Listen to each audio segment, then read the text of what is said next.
So I think there is a balance. I think for me, what I've really found in the last 6 months is really being intentional about taking time for myself, in the way of like health, and really carving out time every day to do something physical. Yeah. And I think for me mentally is like so important. Wondering what it takes to succeed in business? Welcome to the Hustle Podcast, where we share genuine stories of success and failure to guide you on your journey to achieving your goals.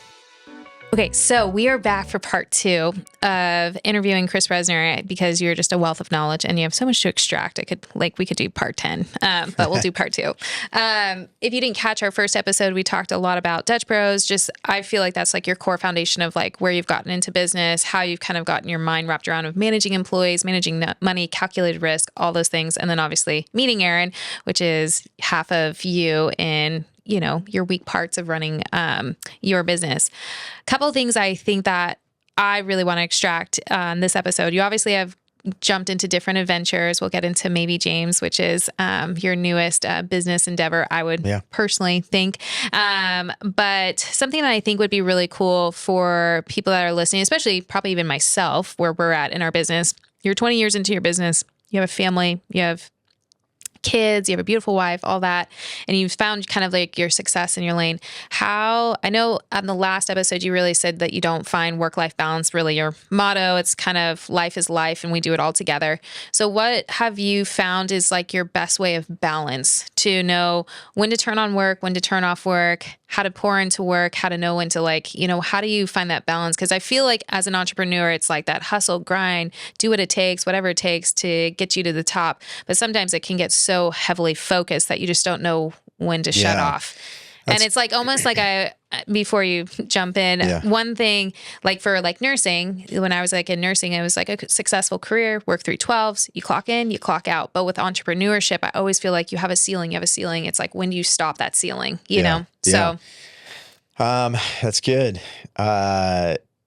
I think when we first opened, it was a lot easier to manage that because we didn't have kids. So it was just like, let's just work all the time, you know, and it's fun and we're doing this together. Yeah. And then now, since I have started a new business, it's like I'm back in startup days. And I think the challenge, and I've seen this already, and I know that this is a challenge with people that have seen success and then they launch something new, that it's very easy for me to be like, fall back on my other stuff. So I'm really trying to like stay in this headspace of like, we're launching a brand new business and it has to work. Like it can't fail because the reality is it could fail and we would be okay. Yeah.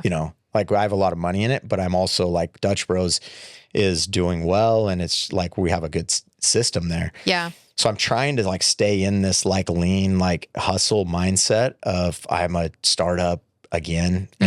But it is challenging now because we have 4 kids, 15, 10, 7, and 3. And they're all busy and they're doing their different things. Sports, Beckett's a freshman in high school. And, crazy. And then we have a 3-year-old who's crazy. And so he's amazing, but he's crazy. And so like there is this balance that's tough because my natural tendency is to like want to work because it's fun, especially now it's fun. Like we're in the brand new, we're getting orders and like we get an order at, 11 p.m. I want to go pack it right then. It's like, I want to go down there and pack this. But then I'm like, well, I also should probably sleep because that's valuable time to take advantage of. I should do that. Yeah. So I think there is a balance. I think for me, what I've really found in the last 6 months is really being intentional about taking time for myself in the way of like health and really carving out time every day to do something physical. Yeah. And I think for me mentally is like so important. Yeah. And in the past, I've been terrible at that because I would just be like, well, I can, somebody will hit me up and say like, hey, do you want to have lunch? And on my calendar, I have workout noon to 1. Yeah. But then I'm like, I'll work out tonight after everybody goes to sleep, but then I won't. Yeah. So now it's like, I'm being intentional about, no, I'm going to do this because it's important for me. I'm going to be 49 in a couple of weeks and I want to be the same dad for my 3-year-old that I've been for my 15-year-old. And I want to be able to snowboard in I mean, that's been hitting me. It's like, I'm going to be 60 when my 3-year-old is the age of my 15-year-old. Yeah. And so I want to like be that same dad and be able to do these things. And so I have to have balance. Yeah. Even though I don't like saying it. Routine. Yeah. But routine is so important. And like using our calendar is so important. And I remember talking to our managers about this a few years ago about like, hey, you guys need to put everything in your life in your calendar. And then they're like, well, it's so like not spontaneous. Like, and I'm like, well, you cannot operate at a high level without like having everything planned out. Yeah. If it, my coach always says, if it doesn't, if it's not in your calendar, it doesn't exist. Yeah. And so like, I even have like my morning routine. Half my team sees my calendar. They know everything about what I'm doing, but my morning routine's in the calendar. Like and then for me, like once you like build that, it becomes clockwork. It becomes a discipline. It's like now my body internally wakes up at 4:30. I get to the gym at 5. If I skip the gym because I want to feel lazy, it's just like a snowball of like a terrible day just because it's like it doesn't get my gears going. So yeah, it's important. And we're the same way. Like I have like 5 people that share my calendar. And so if I don't, I almost like if I don't put something in my calendar and I'm like, oh, I'll just do it in my free time. We'll find my friends, see where you're at. Well, if I don't put it in the calendar, then it doesn't look like to the rest of my team that I have anything going on. So then sometimes they'll schedule stuff in that space like for me or for me to like pick up a kid or something. And I'm like, hey, I was going to go for a run. And they're like, well, it wasn't in your calendar. Like you didn't have anything going on. I'm like, dang it. I got to carve out everything in there. So I have all the time. Going to the bathroom. Blocked out. But I think that that's been important for just that kind of that work-life balance. And then Erin and I really, years ago, we started doing this, but we're really intentional about like every week, Thursday night is date night. And it happens every week. And I think that's important, especially being married, being in business together. It is, it's like there's challenges and you're talking about work all the time. Yeah, there is. And some of that's fun, but sometimes it's also like, feels like you're at, dinner with a business partner.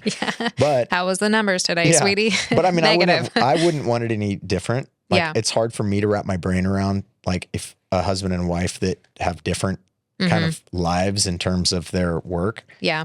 That seems kind of crazy. Like it works obviously, and that's probably the majority of people, but I like that we do the same thing, but we definitely are intentional about trying to like spend time together as like friends and dating, because just otherwise, just being normal.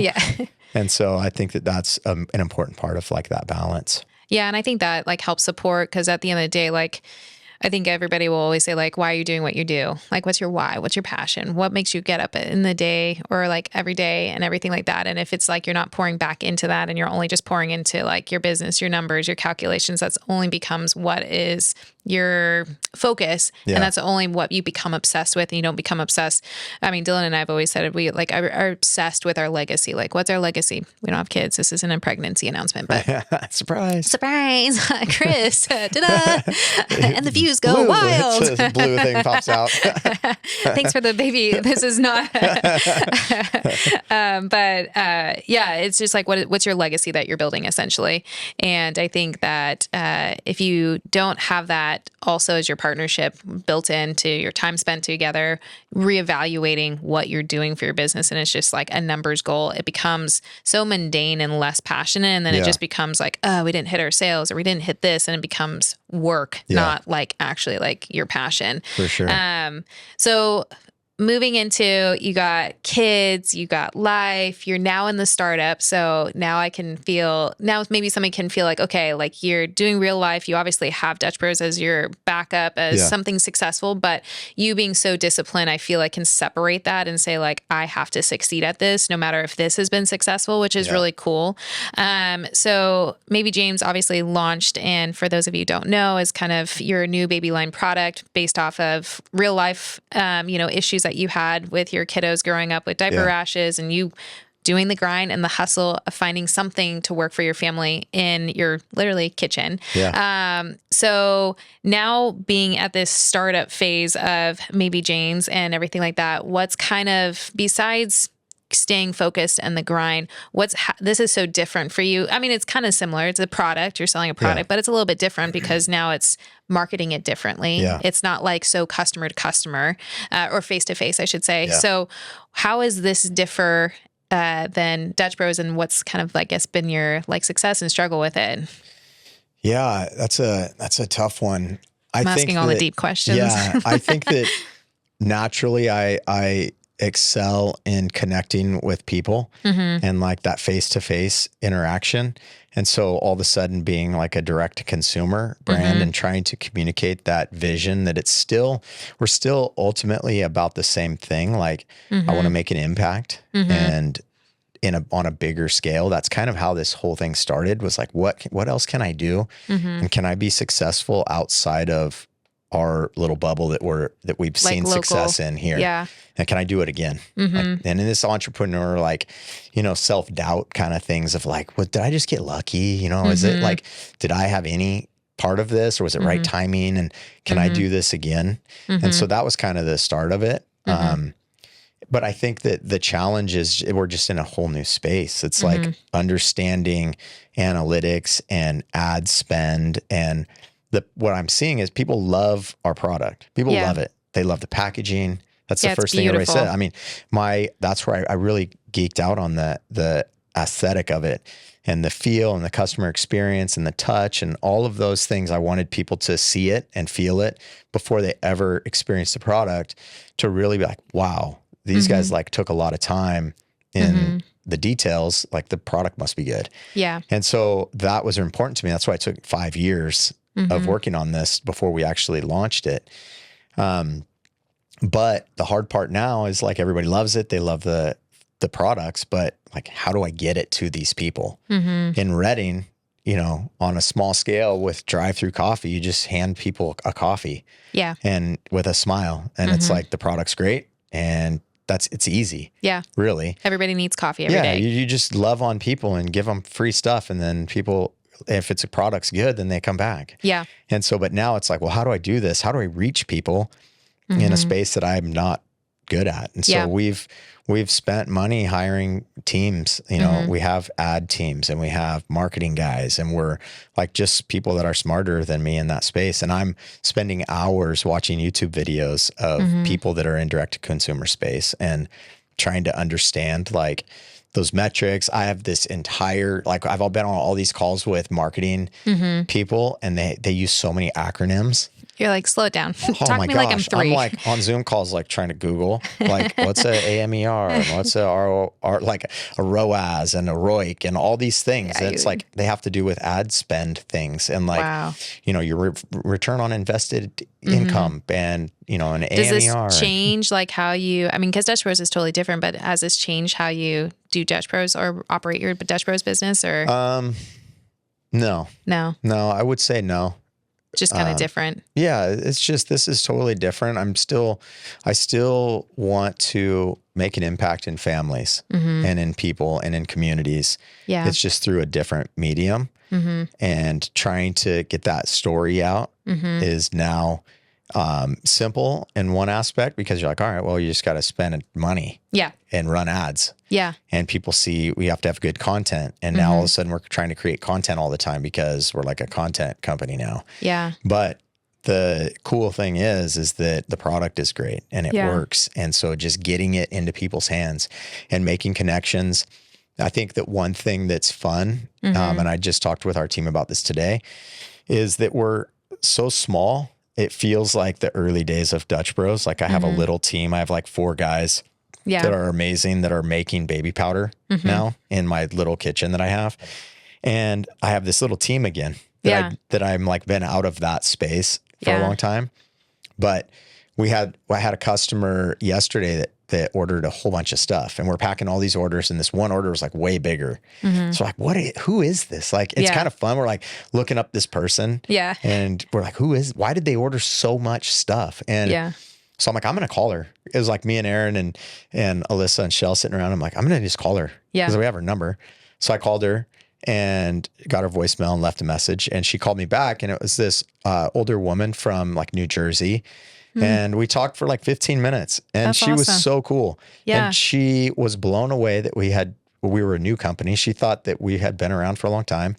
And she runs a pottery barn. She works for Pottery Barn Kids and she sells all kinds of like nursery stuff. Yeah. And usually working for them, when somebody buys a bunch of stuff, they usually just get like a thank you card. But she loves her customers and she wants to give them a gift when they buy these nursery things. So she's like, I bought a bunch of your stuff because I saw the founder video on Facebook. That's and awesome. it like just I bought a bunch to give to my customers. And, yeah. And so we just had a great conversation. I got off the phone. I'm like, that was so fun. It's like, you're like, that's why I'm doing this. Yeah, that's why I'm doing this. And then JD talked to a gal today on the phone. Her mailing address is Park Avenue. And so we're like, wow, who is this lady and why? And she had emailed because she had some questions about her order. So JD called her and talked to her for a half hour.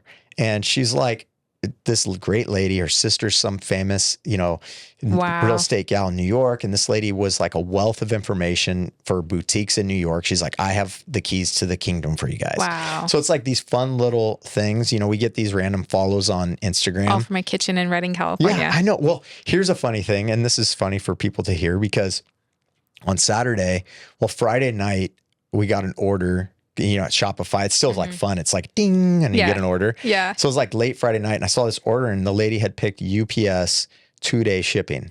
So I'm like, dang, she ordered this she needs it. Like ASAP. Yeah. And UPS ships on Saturdays, but USPS doesn't. So usually we pack orders every day and we try to get them to US. Most of the orders are USPS. So we try to drop them off by like 3:00. But if it's UPS, we have to take a different space. And so, but there's never really UPS. But this one came in and we don't usually ship anything out from the weekend till Monday because USPS isn't open. So it's like 11 p.m. We get this order, 2-day shipping, UPS. So I'm like, well, we can ship that tomorrow. We had plans as a family to go to Lassen and go and hike. So we were like going to get up early, go hike, at Lassen. So here it is. We leave our house in the morning, 7:30, 8:00 on Saturday morning. I'm like, we got to stop we call it the Maybe James kitchen. We got to stop at the kitchen. I got to pack this order. So I'm like, run in. I fill this gal's order, pack it. We do this handwritten note on every order right now. Nice. So I handwrite this note to her, telling her I appreciate her order, pack it all up. Then Erin and she's like, I saw a UPS drop box downtown. Let's go check it out. So we're like trying to find this UPS drop box downtown. The kids are screaming. People are hungry. And then they're like, I don't want to go hiking. We're driving around with this freaking package. Yeah. And then the drop box we get to has graffiti all over it. And we're like, do these UPS even know this is here anymore? Like, I don't want to drop this thing in here. So then we go to the UPS store on Hilltop. They don't open until 9. So we have to sit in the car for like 10 minutes waiting. More kids screaming. I told Erin we're on our way there. I'm like, do you think that, like, how many brands do you get targeted on Instagram and you buy like this random t-shirt or something and the same thing's happening on the other end? Like, it looks like a legit like business that's been around for a long time.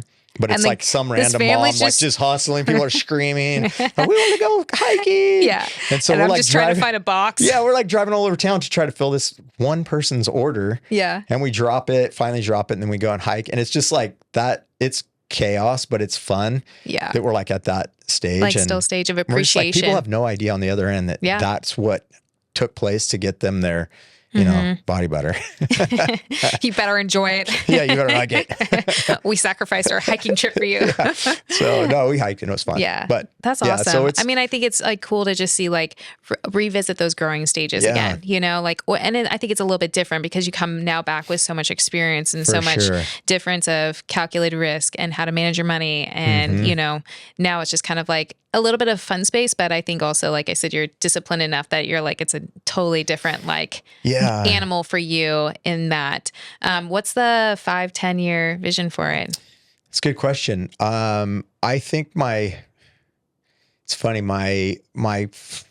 My goal really is to dump the next 5 years of my life, just to pour my life into it for the next 5 years and see what we can build. I would love to I have this like audacious goal of like this number of value to be worth in 5 years. Yeah. And so that's like, and we're also saying to get to that goal, we will have served 1 million babies. And so we're like, That's cool. Saying that internally, we're like 1 million happy babies is the goal. That's awesome. And so that's like, I really don't have like, it's kind of like Dutch Bros when I opened, like I didn't really have an end in sight. I'm just like, well, we're just going to. It's like you kind of know when you not arrived, because it's like you can always make Dutch Bros better or sustain the culture so that it becomes still a product that somebody thinks coffee, they think Dutch Bros and everything like that. But it's still like, it's always like, I think that's like the hard part with entrepreneur is like the sky's the limit. You can go, you can work yourself to death. You can do whatever you want. So it's like you almost like know when you fulfilled that self or that space for yourself to be like, okay, I've accomplished what I wanted to accomplish. Yeah. And now I can kind of know, like I'm in coast mode of like, now it's arriving in the hands, and like all my grind and hustle is now a snowball effect. Yeah. People think this and they think my product kind of thing. For those that don't know about Maybe Jane's, what's so special about your product? Yeah. So it was really born out of necessity for our oldest child, Beckett. When he was born in 2009, I think he had croup really bad, and we took him to the hospital. We didn't know what we were doing, and they prescribed like this steroid shot for him, and he got this really bad diaper rash, and it was terrible. And you know, as new parents, you don't know. There's not like a manual that comes with your kid. You know, you don't know what you're doing. We're trying to Google things, and so I just run to the grocery store. And it's like overwhelming. There's all these pastes and lotions and stuff. And I'm just like, all this stuff is crazy. I like bought all of it.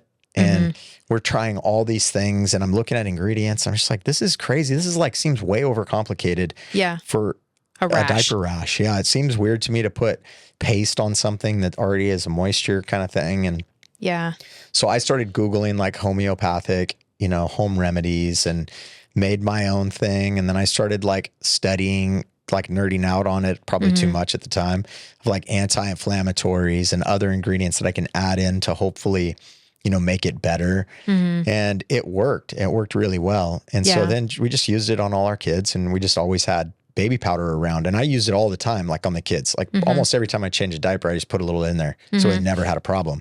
Yeah. And then other people would use it, and, you know, it would be random times. Like we'd be traveling, and Erin would see a mom changing a baby, screaming, and she's like, "Hey, did your baby have a diaper rash?"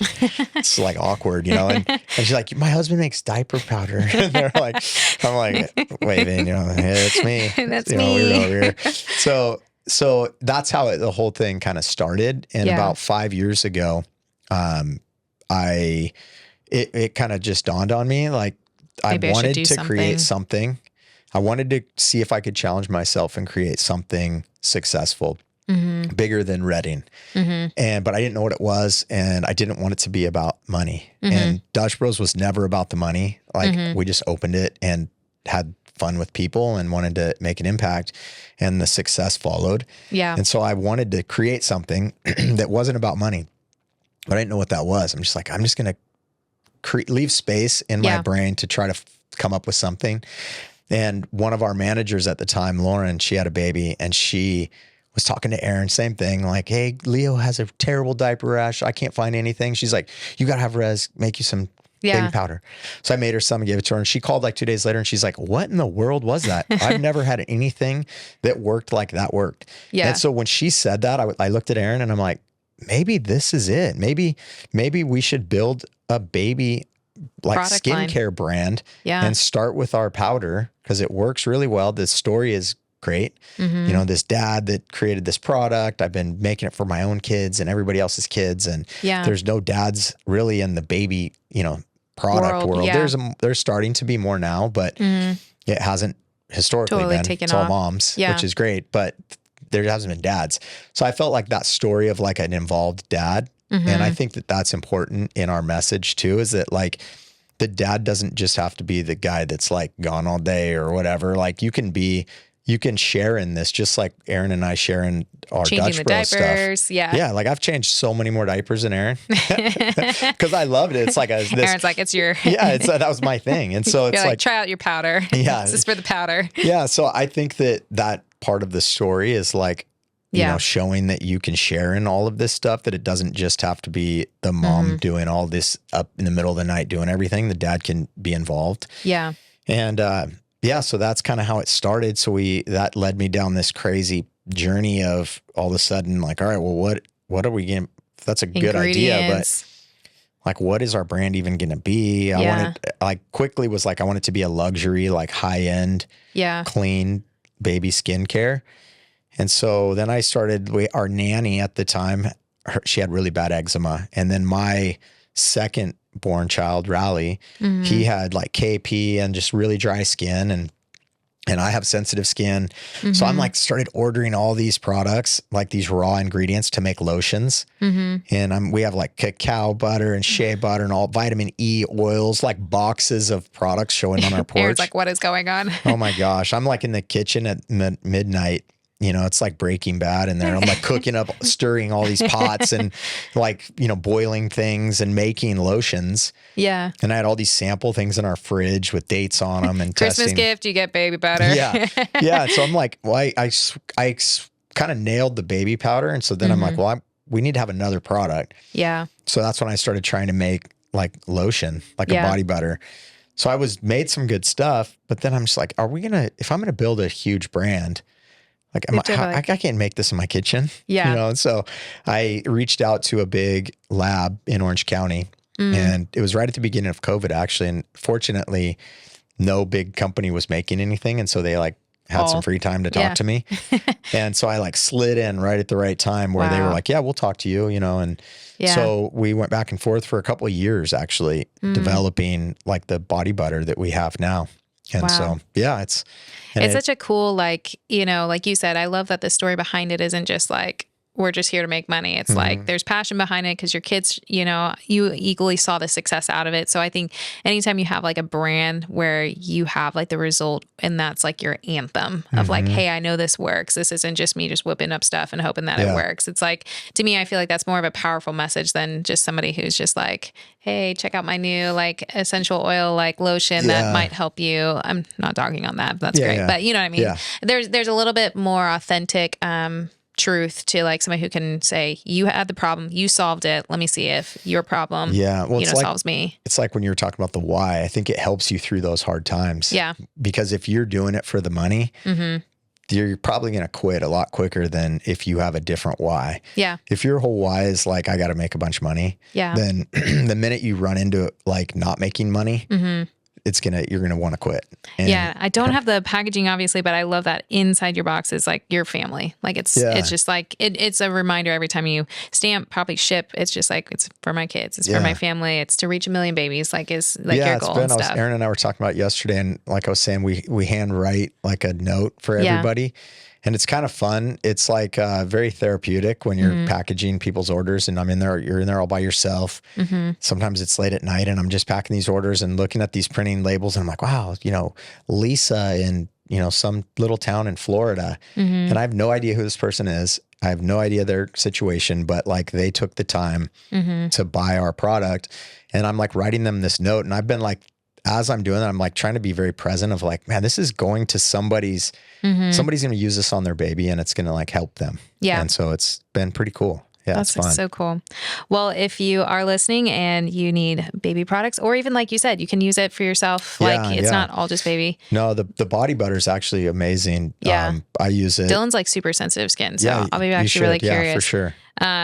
But no, we're really excited to obviously try it. And then obviously just hear your story behind it, just because it's been so cool to watch you just transition and see different, I think like what's kind of cool is like maybe Jane's, this might be a little bit bold to say, is just a softer side of the Resner family. It's just like the family side that I think people get to see it just a different layer than you see with Dutch Bros, because you have 300 people that kind of like you're still the heartbeat of it and people know like the Resners, but it's just like this kind of gives you like a different, you know, season of your life that you, I think, are so passionate about, which is family, and you get to do it together, which is really cool. So for sure. If you need baby line products, hit up maybe James. And thanks again, dude, for, of course. Thanks for coming on me. Our podcast episode, and it's fun. Excited to see you reach 1 million babies. So thank you. Yeah. Thanks for having me. Peace.